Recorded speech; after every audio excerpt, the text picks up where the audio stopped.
Welcome back, hunters. I'm the SurvivalVis, and we return to Monster Hunter 3 Ultimate, where last episode, we defeated the King of the Skies, Rathalos.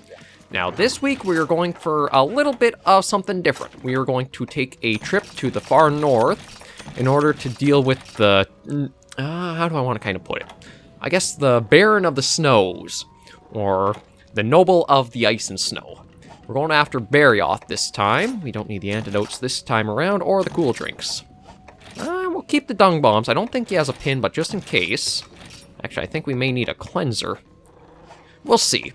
But we also do need to... Oh, let me just reorder that. Put that over here. As you can see, I kind of figured out my own ordering system for, like, all my equipment come Monster Hunter after a couple of games. I used to just do the auto-sort thing. It worked for a while, but I found this to be an easier layout of just an entire set and then weapons right underneath it. But anyway, so if we're going after Barioth, I think we're probably going to go with the Tropeco Flambegun. Because it's just a very good heavy bowgun for flaming attacks. So we'll go out, we'll buy all the ammo again just because it kind of helps to build up a stockpile of the ammunition if you just store and buy new. We can take that. Can't take that or that or that, but we can take that and that. Can't take that. No, we can take cluster, actually. And let's take that. Can we take poison? No. Okay, so that should probably be good for us there. So we're just going to eat up quickly, and then we can go after Barioth. I actually don't know if he has a heavy bow gun, now that I think about it. I don't think he had back in the day. I think Barioth just had a light bow gun and the bow. I think those were the ones that he had back in 3 Ultimate for, like, gunner weapons. As you guys should know by this point, we are basically almost a heavy bowgun exclusive run, but if you guys want to see another weapon tried out or used, I can always look at making a setup quickly for that. So, a Bard's Tale. Ever since I was a wee lad, tales of the Phantom Drake have entranced me. Finally, after a lifetime of searching, I found the beast in the frozen waste. Fair hunter, dare you challenge its might? Yes, we will. Oh. No. That's okay there, so we're good to head off to the Tundra. And I really don't understand why these 3rd generation maps didn't come forward. Like, they aren't that big, but they have a lot of personality behind... Oh, I kind of forgot the paintballs, although... Oh, there they are. I guess it's not too big of a deal. I don't know why more of the 3rd generation maps didn't come along. Like, some of them are really, really nice. Like, the Flood Forest I can understand because about half of it or so, or, well, maybe not half, maybe, let's say, 40% of the map was probably underwater. I know Portable 3rd had a version without, and it did feel a little more lacking, but it was still a good map. The Tundra, like, maybe they wanted to have more areas per map, and because these ones didn't have that, they just weren't treated as... I don't know, it's weird that these ones didn't keep coming forward. They were some really good maps, and you don't need a lot of areas, you just need some nice regions per map. Oh, he's not here. Oh, that's right, that's right. I forgot we have to see his intro first. And he has a pretty nice little intro for the generation he came in. Actually, I'm trying to think now because... it may have an intro still. I'm not going to say what. Like, maybe we'll come that in the series eventually. I'm still debating on whether I will take a break between, like, after the low rank and then into high rank. There he is. The Baron of the Tundra.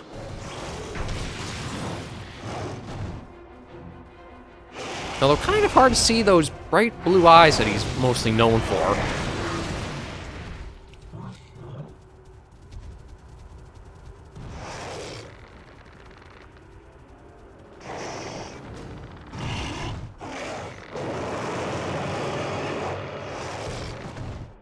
Yeah, really hard to make out the color of the... Oh, Jesus, hello. He reminds me of me, his eyes are super squinted. Although, he's not actually that big back in this generation than he is more recently. Like, I'm used to Barioth being quite a bit larger, so... Ow. Actually, the little tail smack isn't all that bad to get hit by, because it gives you the opening to not be stuck in any animations too much. Let's take out old Honky Tonk for a little bit of... Uh-oh. Honky Tonk has to go away now.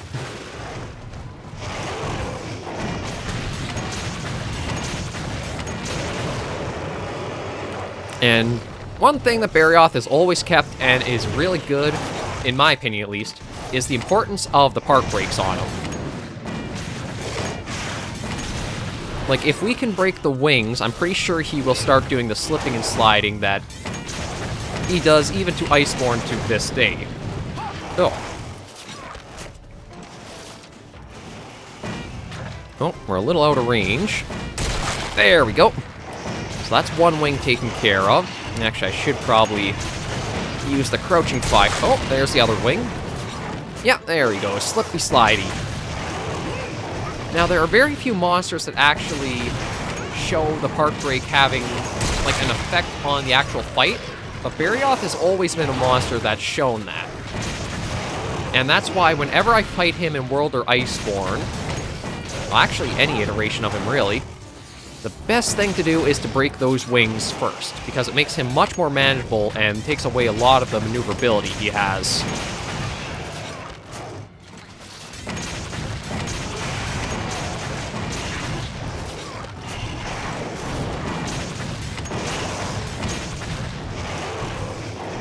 Yeah, it really becomes a pushover once you can break those wings because of how often he slips and slides on the ice now.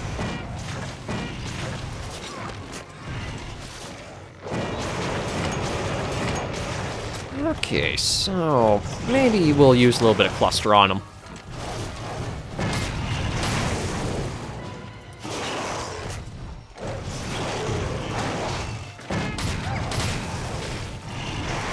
Okay, so I was probably going to do another charge. Yeah. Yeah, low rank Barioth, very limited on the moveset. It's mostly just leaps, charges, and I think that's about it. I don't know if he actually really pounces all that much.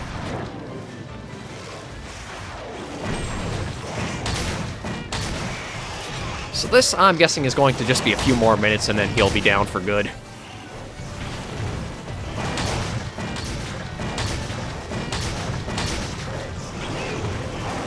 Oh, shoot. Should have been tracking my ammo a little better there. Oh, yeah. I mean, if Barioth's already like this, maybe we'll actually squeeze 2 monsters in this episode. I was not expecting it to go this quickly on him, if I'm completely honest, but Barioth, he... It's kind of hard to say. He can be squishy. He can be pretty squishy. I think it also helps that this heavy bowgun is probably the most powerful we have access to at the moment.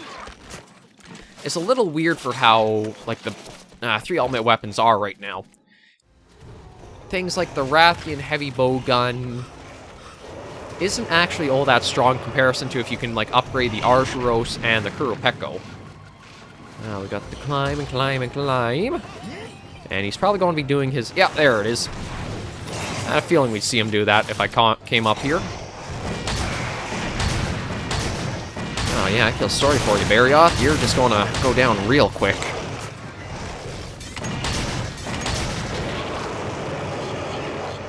Well, thank you for... Oh, no, that was Kiamba that time. I thought it was Cha-Cha dancing and just not helping us. Another charge? Nope, actually Ice Breath. Ah, good work, Kiamba. Yeah, that went fast. Okay, so I guess maybe we're going to be squeezing in Diablos as well. Was really not expecting it to be that quick. Like, I don't even think that was 5 minutes, was it? Oh, no, about 8 minutes. Actually, no. Hang on. 6 minutes. My bad. I'm not sure why I thought 8.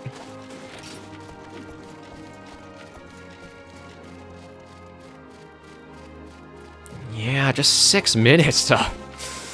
Was not expecting it to go that quickly. So we'll just do a little pose while we wait for the countdown, and we'll send these guys for a little bit of a dance around us. I still find it weird that they will do that. I thought it would be more depending on what your movements are, they would kind of adjust in position, but I guess you don't have to actually move, you can just rotate. Okay, but there's actually another 3rd generation debut monster taken care of. Yeah, actually, I should check, because I know the Argyros heavy bowgun we need Barioth parts to upgrade, so maybe we'll actually go after a second one. Might as well send all these back. Nothing super good this early on, but the quick chill. But it doesn't hurt just to get a few talismans or charms or whatever these things are called. I think they're talismans. Yeah, they're talismans back in this generation. I think they got changed to charms in a different one. There we go. We'll put these all away because we don't need them. And that as well. Okay, let's go see if we can make that upgrade for the heavy bowgun, the Sphenicine Slayer. What can we upgrade you to? Oh, we need 2 more pelts, so I guess we will be going after another Barioth, but really, that's all it's going up to is 236. Like, compare that in the stats. Like, the Argyros is 281, the Tropeco is 260, the Sphenicine is only going up to 236. The Rathian right now, or basically what's stuck at low rank, is only 227. Logi is 244. Yeah, I'm surprised at how some of the weapons are weird for their, like, stats to them. We'll just double check if there's anything else here. Oh, yeah, a little bit. Nothing that good, but... And just waiting on that one still to be back tomorrow, or after this next quest. Okay. Oh, and it looks like we might have the next urgent ready to be done, too.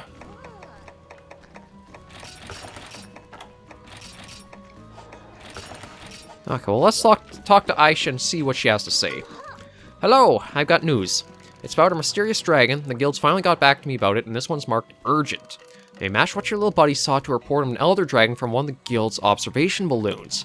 According to their analysis, this new elder dragon is way too much for a single hunter to handle. The guild has set emergency procedures in motion, and they've also given the monster a name, the Sideus. And that's not all. I was also sent a special communique just for Moga Village. Let me read it to you. All civilians are to cooperate with the guild liaison and evacuate the island immediately. We hereby disclaim Moga Village and all surrounding hunting grounds. With all guild hunters are to assist with the evacuation and then return at once. In other words, the situation is so dire they basically wrote off the village as unsavable. Well, it's just some huts, right? Everyone's safety is important. We have to trust in the guild's judgment. But do we? This is our home. How can expect us just to sail away and watch it sink to the bottom of the ocean? There has to be something we can do. There has to. No, I won't cry. You and I are a team, right? Defenders of the Moga universe. Mogies never say die. I'll talk to the chief and, what, you want to talk to him yourself? Alright, I'll leave it to you then. Find the chief, let him know what's going on, alright? Yeah, so my guess is once we do the Horned Wyvern... Oh no, maybe this... Wait, this... Can that be the end? But... I could swear there's supposed to be more monsters to fight in low rank, I think. Okay, here's the chief. Wasn't really that hard to go find him, was it? Something troubling you, kid. I can see it in your eyes. Evacuation order, right?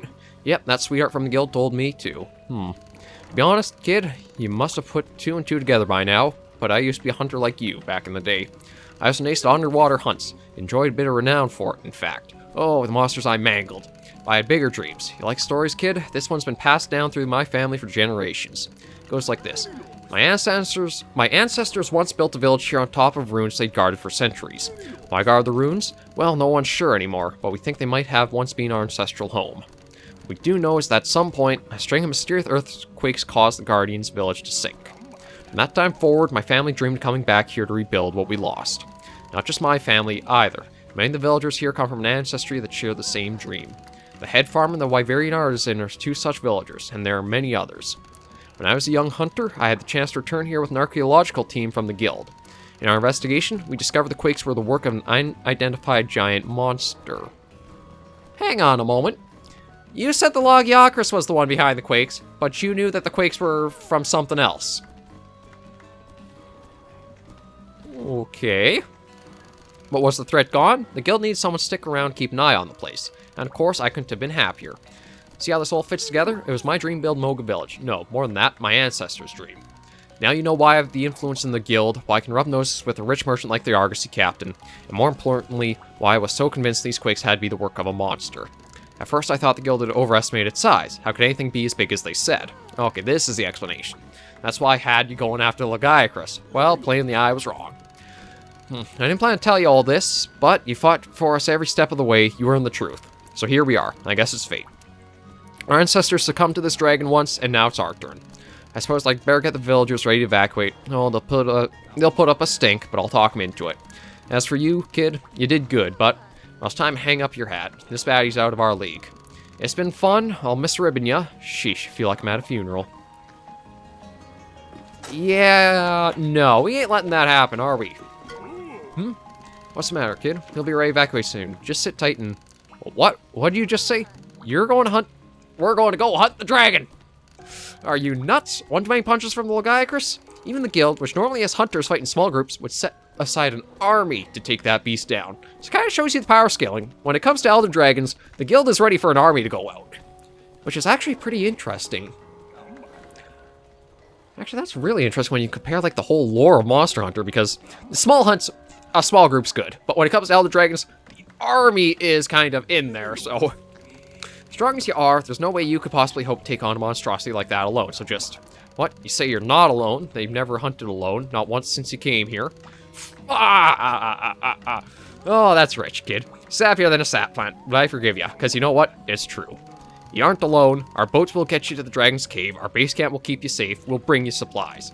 Whenever you set out, weapon in hand, you've always got a team of friends here to back you up. Yep, if there's one thing the people of Moga have, it's the ability to face any hardship with pride and hope. Like I told you once, there are no lost causes, only lost confidence. Well, I found mine again.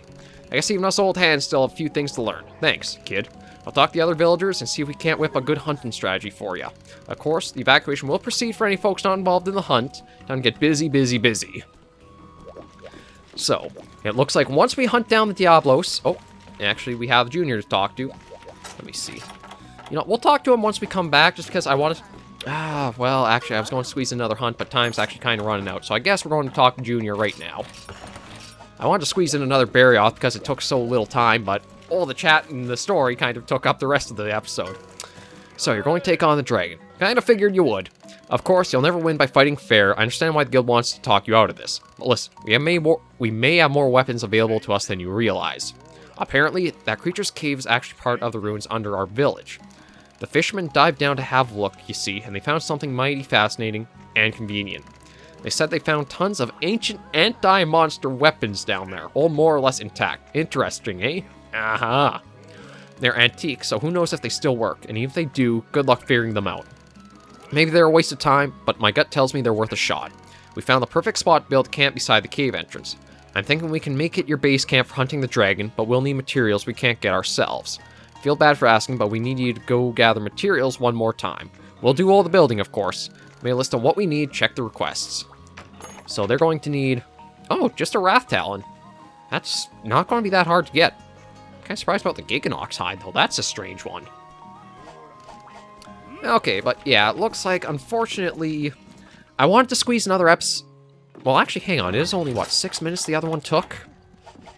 We're going to go for 2 Barioth. We're going to try squeezing another one in, get the Svenasine Slayer, and then go and hunt Diablos next episode. And then I think after that, we should be good to go after Sedeus itself. And oh god, the nostalgia is going to hit so heavy on that fight, or that hunt. Okay, yeah, so we're just going to try to speedrun this now that I think a little bit of the delay, too, was just finding Barioth the first time, so... I'm not even sure if I'm going to stop by the, like, supply chest here. I might just grab 1 or 2 small things quickly, and we'll head right out.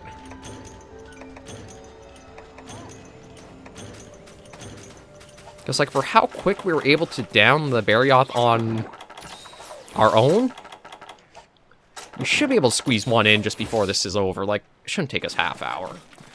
I try to limit how long certain episodes are because the Carnivore series and Monster Hunter 3 Ultimate I've been doing at a higher bit rate for when I render them. Just that way, it's hopefully better quality for you guys to watch and see. I know when I first did the, oh shoot, okay, we're going to have to find him. When I did Monster Hunter World and, well, Iceborne, the story mode, I rendered the videos out at way too low of quality. I really should have checked them, double checked them on YouTube. They just look good enough, like, on my computer. But because of how YouTube compresses and compresses and formats things, they were definitely lost quality. So Barioth should be, yeah, there he is. Hey buddy, how ya doing? We're here to shoot ya.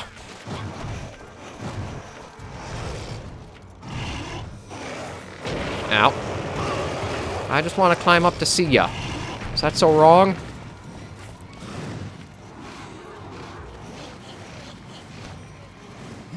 Actually, I better start... Oh, crap. Oh, I hate how slow you are to climb. I guess we're fighting them down here, then. Incoming!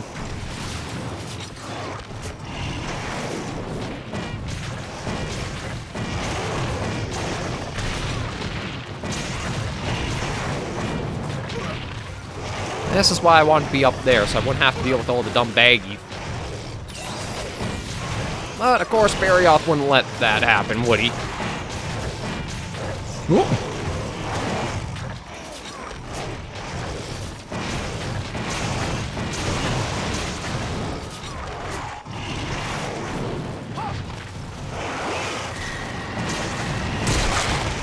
There we go, and let's start laying right into him.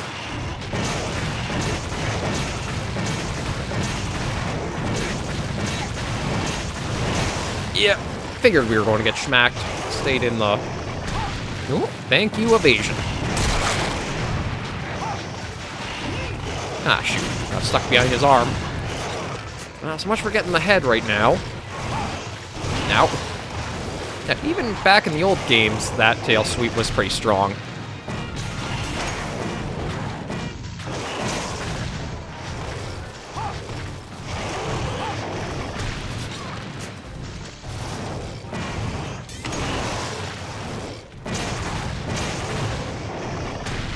Well, evasion sort of worked.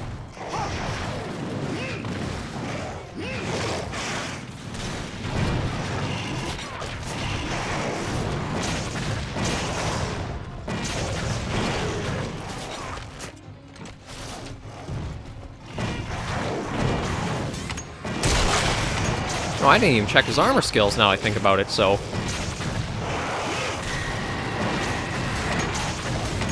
Once we get back to the village, we have some things to double check on. Ooh. Gotta get out of the way of that.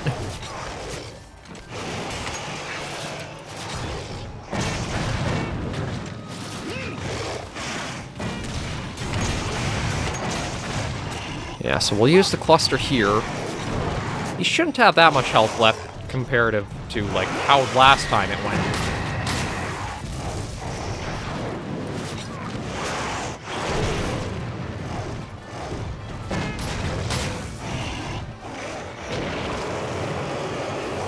Oh, thank you, Baggy. That was actually kind of nice to have happen. That was a miss.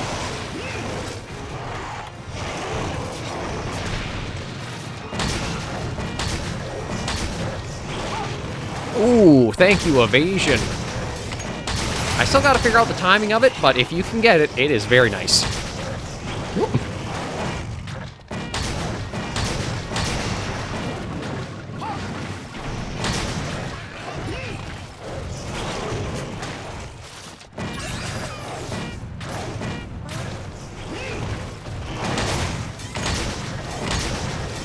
I gotta admit, I love the change that came from from Freedom Unite to 3rd Gen, as they finally got rid of the weird, like, drifting charge that the monsters would perform. That was always a pain to try fighting against, especially as a gunner.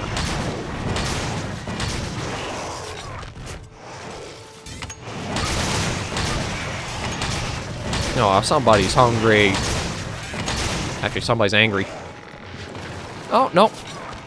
Actually, just very, very out of stamina. I thought I was going to do a roar, but... Oh, there we go. Wow, okay, that was even faster than our other time. And that was with a few screw-ups in the hunt, so... Yeah. Went a little bit faster, so we were able to squeeze this all in. We just need the 2 pelts, and then we have the Sphenicine Slayer up to another level. Did we get any pelts? No, just shells, so hopefully the rewards will be nice to us. Well, I guess, yeah, go ahead, Kiama. We don't really care about the baggy. Oh, I actually got a poison proc off on them. Now, if only they could get that to a large monster, that'd be so helpful. We'll just do a little position or posing again with the... I still really like the Kuropeko. It might not look anything super fancy, but I love just the sound effects that they gave it every time it shoots. No, we even got a little baggy joining our finished screen.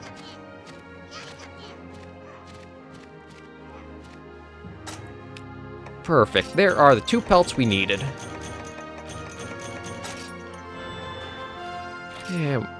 Yeah, I guess we'll send that back. I don't know if we'll be able to use them for anything or not, but it doesn't hurt to just storm the box. We can always sell them later. Okay, so let's see what the armor looks like for Barioth and what the stats might be. Here we are.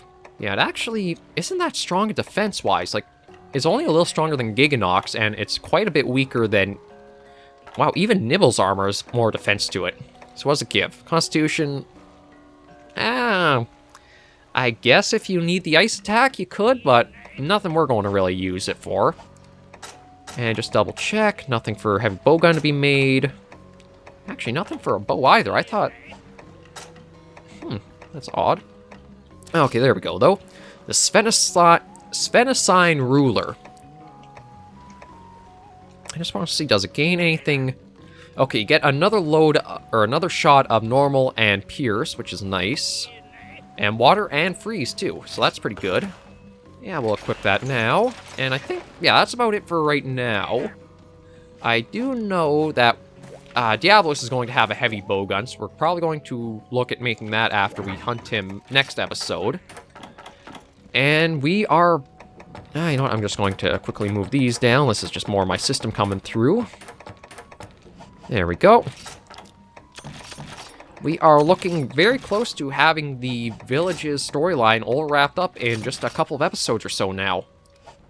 So, thank you all very much for joining me on this episode of Monster Hunter 3 Ultimate. Everything is, again, looking pretty good. Oh, I just want to check here.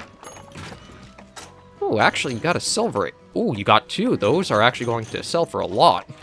Those are 20,000 each. So that'll definitely help as we try to get more weapons and gear.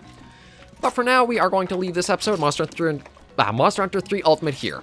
So, thank you all very much for joining me on this episode of the series. If you do like the series, be sure to give a like, and any comments, tips, tricks, or weapon or armor requests you'd like to see in the series, just leave them down below, and I try to respond as soon as I can to any comments or feedback that arises. Until I catch you all next episode, though, Hunters and Survivors, please remember, as always, to take care, stay alive, and happy hunting.